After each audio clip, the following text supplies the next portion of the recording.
San Diego Old Town. The late evening heat still lingers, caught in the dusty wooden beams of a 19th-century mansion that locals have called America's most haunted house. At first glance, the Whaley House looks ordinary: red brick walls, a white balcony, the American flag swaying. Tourists snap photos out front. But the closer you stand, the heavier the air feels. It isn't superstition.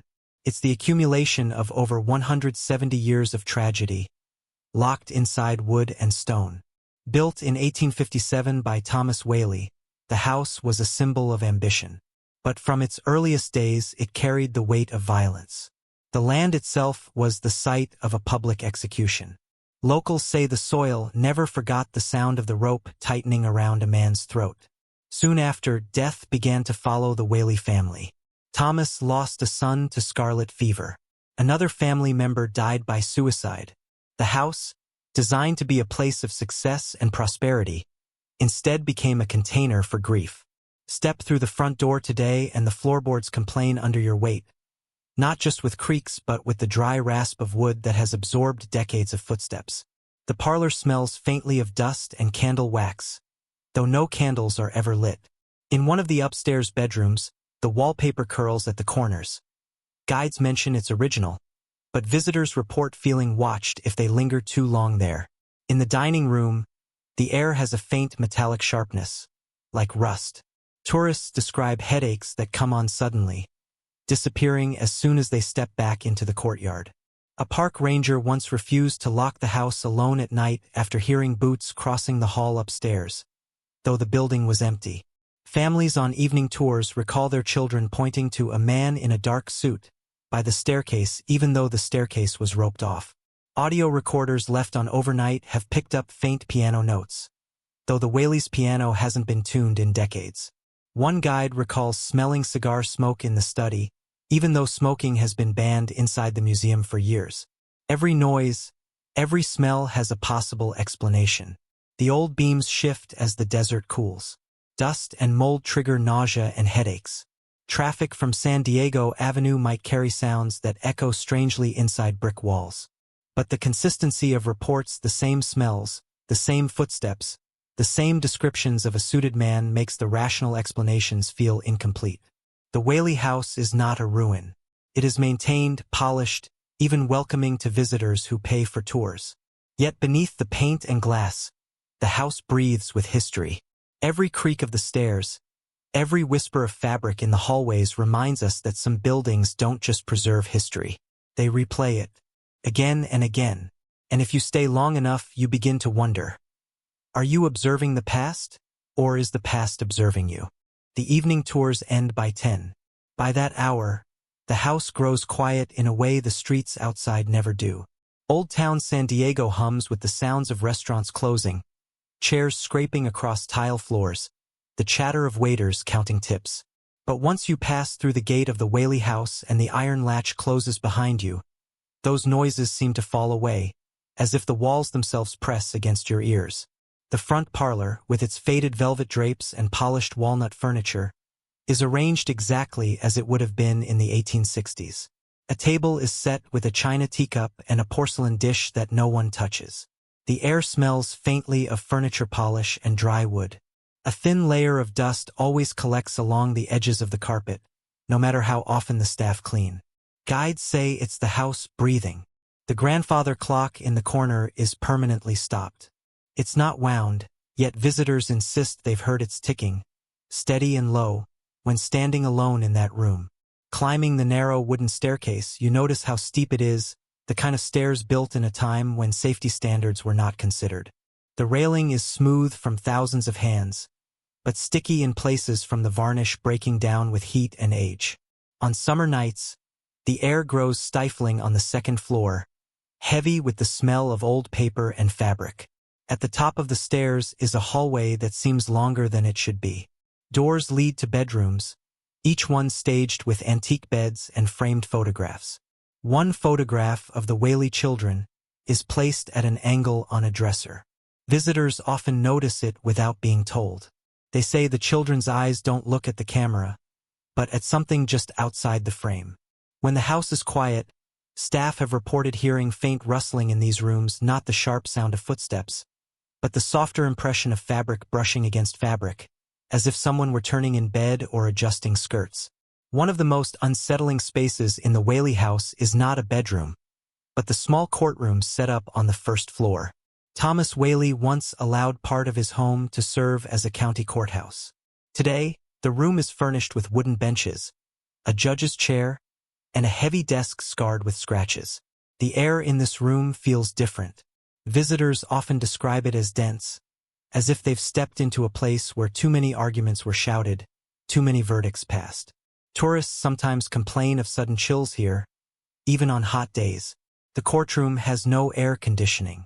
Staff explain the cool air as drafts moving through the old brick, but the effect is hard to ignore when the rest of the house is warm. One evening, during a guided tour, a group reported hearing a man's voice shouting a single word, unintelligible but forceful, echoing through the chamber. The tour guide laughed it off, claiming it was noise from the street outside. But when they left the building, the street had been silent. Some of the most disturbing experiences are not dramatic, but ordinary. A faint smell of tobacco drifting through the upstairs bedroom. The sound of a door latch clicking, though every door is locked during tours. The unexpected vibration of a floorboard under your shoe when you're certain no one is standing near you. In one case, a maintenance worker adjusting a window lock late at night heard a piano note sound from the parlor. Just one key struck hard, reverberating. The piano lid was closed. No one else was inside. He left his tools on the windowsill and refused to enter that room again. What unsettles investigators most is the way the reports repeat themselves. People who've never met, who've never read ghost stories, describe the same details. A heavy bootstep in the hallway upstairs. The faint smell of smoke. A sudden sharp cold in the courtroom. The house doesn't just carry random noises. It seems to play the same events again and again, as if stuck in a loop, not alive, not aware, but mechanical. Like a phonograph needle catching on the same groove. And yet, none of it is violent.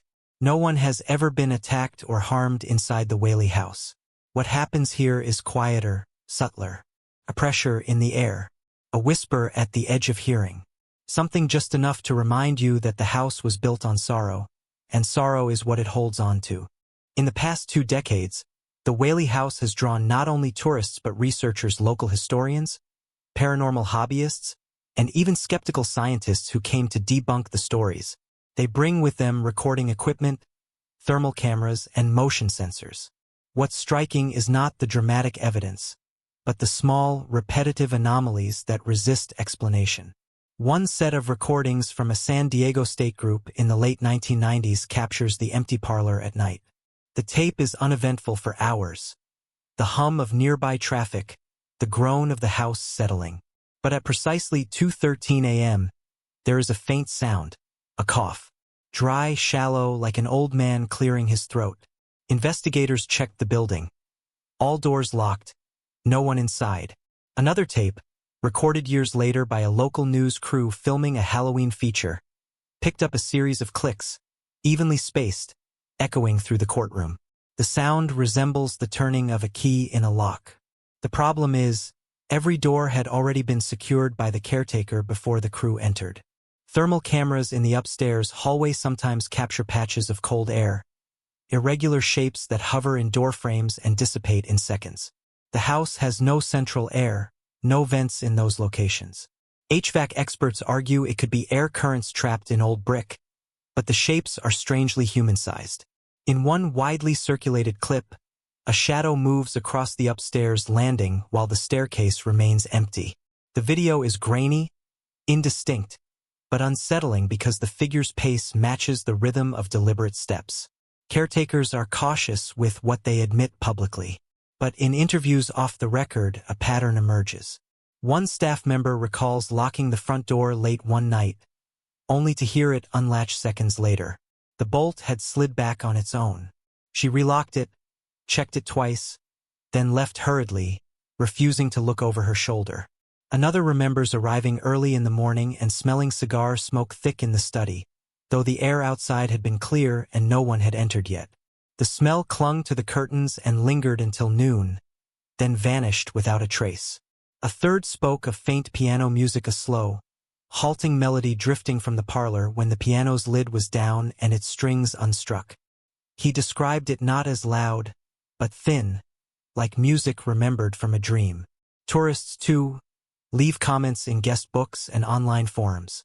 Some write about their children refusing to climb the stairs, bursting into tears at the foot of the landing without explanation. Others describe sudden dizziness in the courtroom, a feeling of pressure building behind the eyes until they step back outside. One particularly consistent detail: the sensation of being observed from the top of the staircase. Visitors write about pausing mid-step, suddenly convinced someone is standing above them, waiting. Yet when they raise their heads, the landing is empty, lit only by weak bulbs that give off a faint buzzing hum. The rational explanations remain. Old houses shift. Their wood expands and contracts. Dust, mold, and poor ventilation trigger headaches and nausea. Reflected car headlights from San Diego Avenue could explain some shadows. Audio glitches, interference from nearby radios or cell phones, might create phantom sounds. And yet, even skeptics admit, the repetition is unusual. The same details resurface in testimonies decades apart, from people who never compared notes. Boots in the hallway, smoke in the study, music in the parlor. What lingers most is not the evidence, but the atmosphere itself. The Whaley House doesn't erupt with violence or spectacle. Instead, it unsettles in increments: a draft too cold for summer, a silence too thick for an occupied building, a detail that doesn't change even when it should. The house gives you just enough to make you doubt what you know about space and time. And once you leave, walking back into the noise of San Diego's streets, the ordinary world feels thinner. You glance back at the red brick walls, the white balcony, the American flag hanging still in the night air. It looks harmless. It looks preserved. And yet you can't shake the impression that something inside was watching you leave. The Whaley House is not abandoned. It has been turned into a museum, a place where tickets are sold and docents in period dress lead groups through dimly lit rooms. The official narrative is about San Diego's early days, about architecture and family history. But what pulls people through the door is not the brickwork or the courtroom.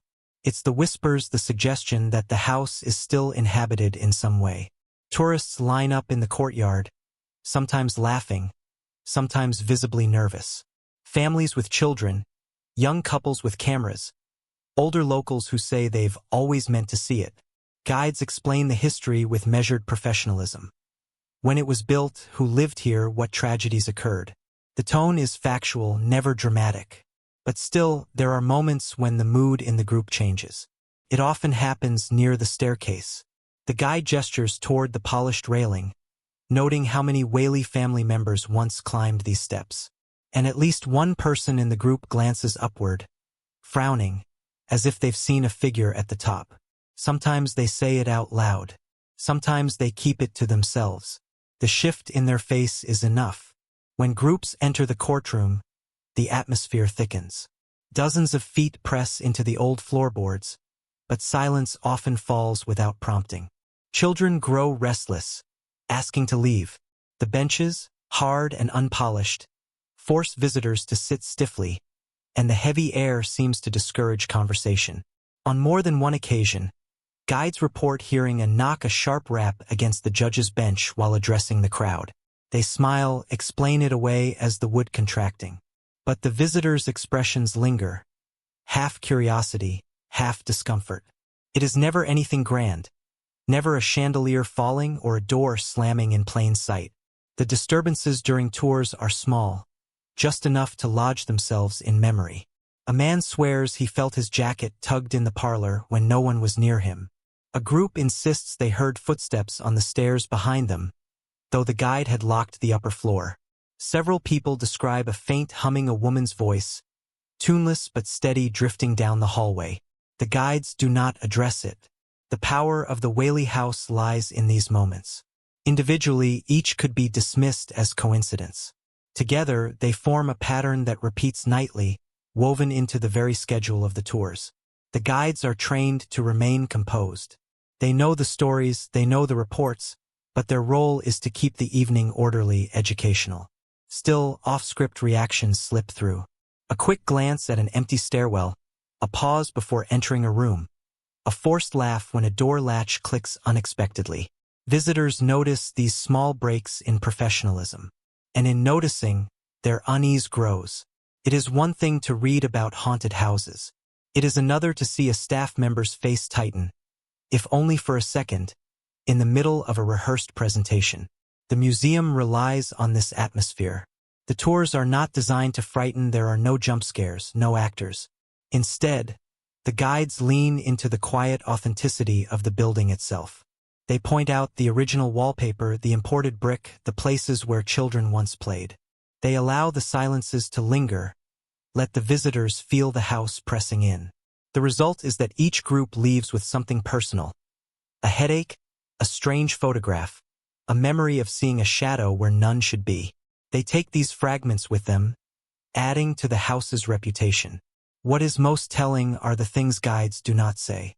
They do not mention that several staff refuse to lock up alone at night. They do not admit that some tours end early because guests panic. They certainly do not discuss the times when children on separate nights have pointed to the same corner of the same room and whispered, "Who is that?" The Whaley House remains a place of history, yes, but the tours themselves have become part of its story. Each visitor, whether believer or skeptic, adds another layer. Every laugh, every uneasy glance, every complaint of feeling cold when the rest of the house is warm becomes another thread in the fabric of repetition that has bound the house for nearly 2 centuries. By day, the Whaley House stands as a proud artifact of San Diego's history, a red brick monument in the center of Old Town, framed by restaurants, gift shops, and the constant movement of tourists. Families pose for photos at the gate. School groups shuffle through the courtyard, notebooks in hand. To most, it is simply another stop on a heritage trail. But at night, after the last tour departs and the final lock is turned, the building changes character. The silence inside is heavier, thicker, as if the air itself has a memory. The faint scent of smoke in the study, the tick of a clock that does not run, the single piano note struck in an empty room, none of these things ever rise to the level of spectacle. They remain small, ordinary disturbances. And yet, it is their very ordinariness that makes them linger. Investigators leave with hours of recordings filled mostly with nothing hums, creaks, the occasional car horn bleeding in from the street. But always, buried in the background, there is something slightly out of place. A cough, a voice, a footstep on a locked staircase. The repetition is what convinces people. The fact that the same details return again and again, across decades, across generations of visitors. Local historians argue the Whaley House is important not because it is haunted, but because it is a rare surviving structure from California's earliest days of statehood. And they are right. But the two truths cannot be separated. The house is both history and presence. It has preserved the lives and deaths of those who passed through its doors, and in doing so, it has blurred the line between museum and memory. Standing across the street at night, watching the balcony lit by a weak yellow lamp, you can almost convince yourself it is just another historic building. The flag shifts in the breeze. The bricks catch the last glow of the streetlights. Yet most people who leave here admit the same thing in hushed tones. That they glanced back one last time before walking away. That they had the sensation of being observed. The Whaley House does not roar or rage. It does not frighten with violence. It unsettles in subtler ways, a loop of footsteps, a trick of the air, a shadow at the edge of the eye. Enough to make you question the reliability of your senses. Enough to remind you that history is never silent. And so the house endures. Not as a ruin, not as a horror attraction, but as a place where the past continues to press faintly, insistently, against the present. Every tour, every testimony, every recording adds to its weight. The Whaley House waits. It does not need to prove itself. It only needs you to step inside, listen closely, and leave with a silence you cannot quite explain. Don't forget to subscribe and like if you liked this story.